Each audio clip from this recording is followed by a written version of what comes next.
বন্ধুরা নমস্কার। বিষয় ফাঁদ। বন্ধুরা, আমাদের জীবনে এই মোহই হলো মস্ত বড় ফাঁদ। আমরা যখন জীবনে কিছু লাভ করি না, এই নাম যশ অর্থ, মনে রাখতে হবে ওই এক একটি বিরাট বিরাট ফাঁদ তৈরি হয়েছে আমাদের জন্য। আমরা এই মোহে আবিষ্ট হয়ে এক একটা ফাঁদে পা দিই আর নিজেদের জীবন দুর্বিষহ করে তুলি।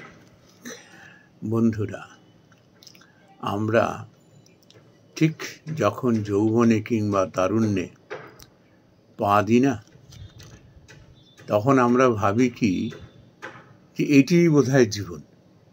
ভবিষ্যতের কথা আমরা ভাবি না যে জীবনটি পরিবর্তনশীল। পরিবর্তন হতে হতে যে যখন আমাদের জীবন শেষের পথে চলতে থাকবে, তখন আমরা পিছন ফিরে কিন্তু জীবনটাকে যখন দেখব, কেউ কেউ হয় আনন্দে নিজেকে ধন্য বলে মনে করি, ঈশ্বরকে আমরা তখন ধন্যবাদ দেব, অথবা কারুর জীবনে না সেটি বিভীষিকা হয়ে দাঁড়ায়। আমি কয়েকটা উদাহরণের মধ্যে আসি। ইদানিং এই সোশ্যাল মিডিয়াতে, সমাজ মাধ্যমে কিছু কিছু মেয়েরা, বিশেষ করে মেয়েদের কথা এই জন্যই বলছি যে মেয়েরা হলো কিন্তু মাতৃশক্তি রূপিণী।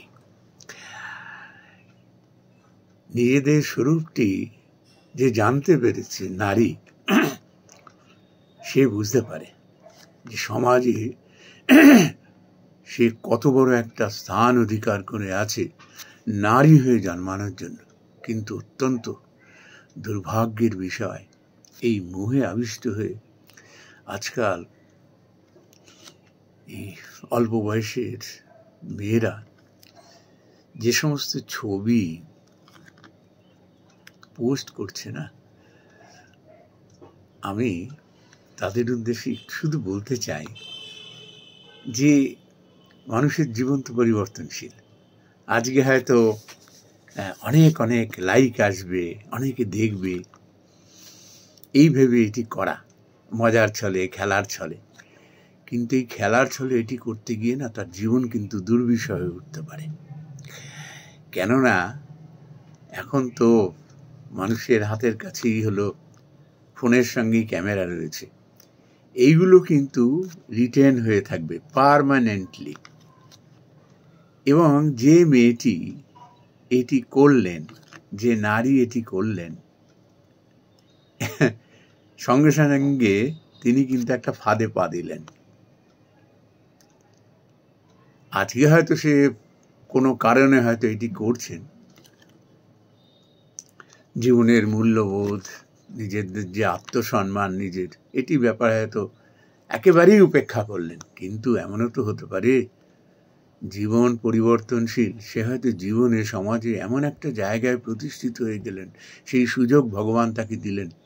তখন কিন্তু কিছু মানুষ তার পেছনে পড়ে যাবে তার অতীতের এই সমস্ত কাজগুলো নিয়ে, যে দেখো এ হলো এ, দেখেছো কি কাজ করেছে একটা সময়। তখন হবে কি, তার কিছু ভালো কাজ করবার ইচ্ছে থাকলেও সে কিন্তু বিভ্রান্ত হয়ে যাবে, এবং at every steps that lady should be obstructed by some evil sources because of her deeds, past deed. এই জন্য এটি থেকে বিরত থাকাই কিন্তু বুদ্ধিমানের কাজ, বুদ্ধিমতীর কাজ হবে। এই ফাঁদে পা না দেওয়া। তার কারণ হলো কি, এটি তার জীবনে কিন্তু একবারে গলায় ফাঁস লাগার মতো হয়ে যাবে। যত মানুষ আত্মপ্রচারের দিকে যায় না, আমাকে সবাই চিনুক জানুক, কিন্তু ভালো কাজে চিনুক জানুক, কিন্তু কুখ্যাত হয়ে চিনুক জানুক এটি কখনোই ভালো হতে পারে না। আবার সেই ফাঁদেই চলে আসি, আমরা কিন্তু এখন এমন একটা সমাজে বাস করছি যে কেউ না কেউ আমাকে কিন্তু লক্ষ্য করছে, কেউ না কেউ আমার কিন্তু কাজগুলিকে ফাইল বন্ধ করে রেখে দিচ্ছে, কিন্তু সময় সুযোগ মতো এটি সে কাজে লাগাবে। কত মানুষ আলটপকা, কত ভয়ঙ্কর ভয়ঙ্কর কথা বলে ফেলছে, কিন্তু কথা তো মানুষকে ঢিল ছোড়ার মতো। এটি যখন ওই ফাঁদে পড়ে মানুষ করতে থাকে না, তখন তার বিপদ আসন্ন। কত সমস্ত রাষ্ট্রনায়ক থেকে শুরু করে কত ইন্টেলেকচুয়াল, সমাজের বিভিন্ন ধরনের প্রফেশনালস, তাদের দেখছি তারা কিভাবে কথা বলছে সমাজে। কথা না তো মারাত্মক মারাত্মক এক একটা অস্ত্র, এগুলো বুমেরাং হয়ে ফেরত আসবে। আত্মপ্রচারের জন্য, নিজেকে পরিচিত করবার জন্য ভালো কাজ করা উচিত। লক্ষ লক্ষ কোটি কোটি ভালো কাজ করেও দেখা যাবে মানুষের নজরে আসছি না, কিন্তু উপরওয়ালার নজরে চলে যায়।